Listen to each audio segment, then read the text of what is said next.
Thank you very much, Chairperson. Greetings to the Commander-in-Chief of the EFF, Julius Sello Malema, EFF officials, commissars, the leaders of the Progressive Caucus, and sympathizers of the revolutionary movement in Africa that turns 11 years old on the 27th of July.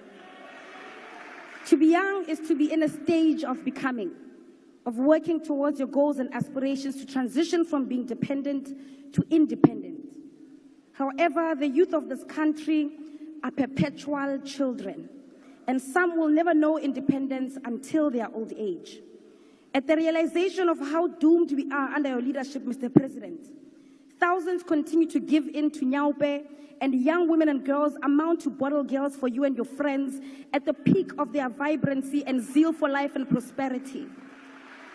We live with our parents, and finding a 40-year-old man asking his mother for bread is more common than otherwise. This phenomenon is known as the Ramaphosa economy. Joblessness, poverty, and constantly questioning if we are truly the young adults of today. In 2018, Mr. President, you launched a jobs summit and promised the youth of this country 275,000 jobs per year. You failed. In 2019, you promised 2 million jobs and an end to hunger, halving of crime, and empowering the school curriculum where a 10-year-old will be able to read for comprehension. You failed. In 2020, you unveiled a 100 billion rand fund to create jobs in the public sector for the youth. You failed. You launched the NSP against GBV and femicide, and 4 years later, on the eve of elections 2024, the murderer of Kirisaletse Elsin Donje was granted bail of 2,000 rands. You failed. In 2021, you spoke about building new cities, and the National Youth Development Agency would fund 1,000 young entrepreneurs in 100 days. You failed.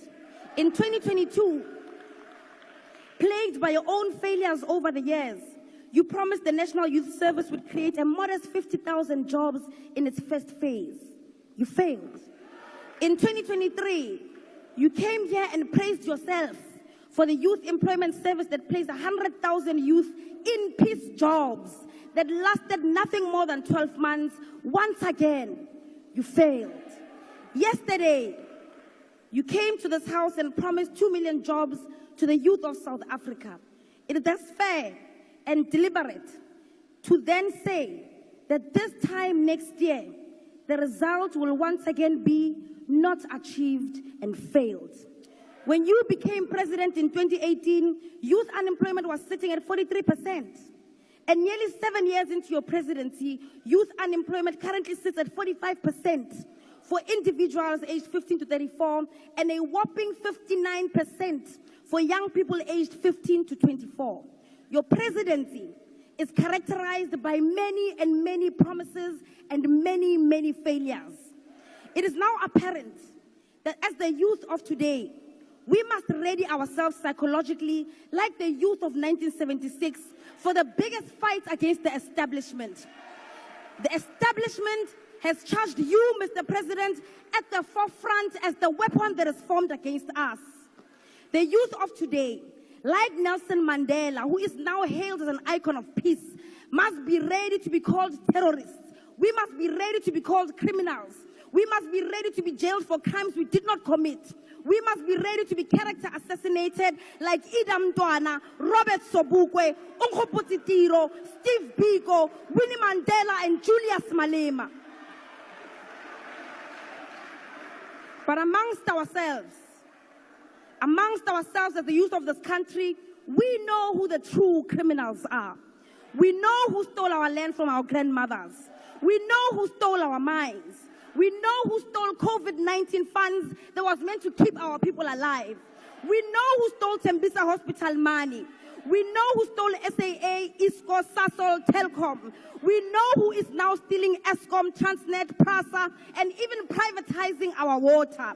All the while, you are creating an impression that these are natural disasters, despite the fact that they are orchestrated by the true criminals of the government of today, deployed by the Oppenheimers. We know who stole the money that is meant to eradicate pit toilets in the Eastern Cape. We know who stole NSFAS money. We know the mafias of the Steenhof heist. We know the thugs of the Skills Development Fund, and we definitely know who the #1 money launderer is.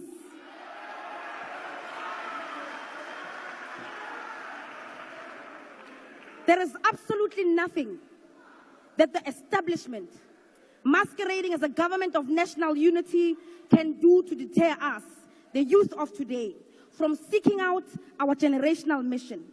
The government of the ANC has not fooled all of us. It is under the ANC that we saw privatization of state-owned entities at a large scale, much higher than that of the apartheid government.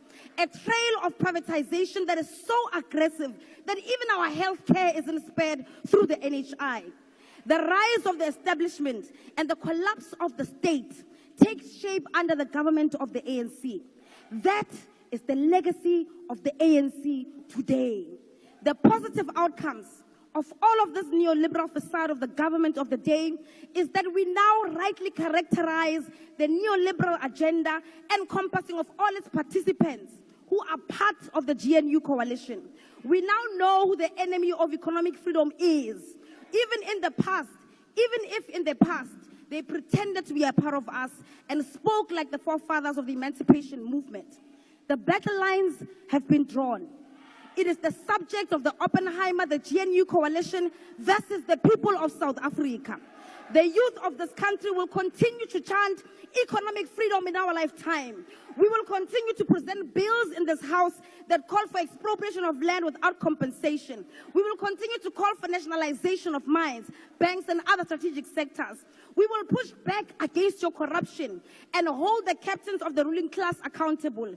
We will fight for the scrapping of student debt and continue to call for quality, free, and decolonized education in our lifetime. We will continue to call for free healthcare, housing, water, and sanitation. We will continue to remind you that the young people in this country deserve real jobs. It's 6 months. We want industrial development, insourcing of security guards and cleaners, free pads, Mr. President, and all those rent manipulators to be arrested and to rot in jail.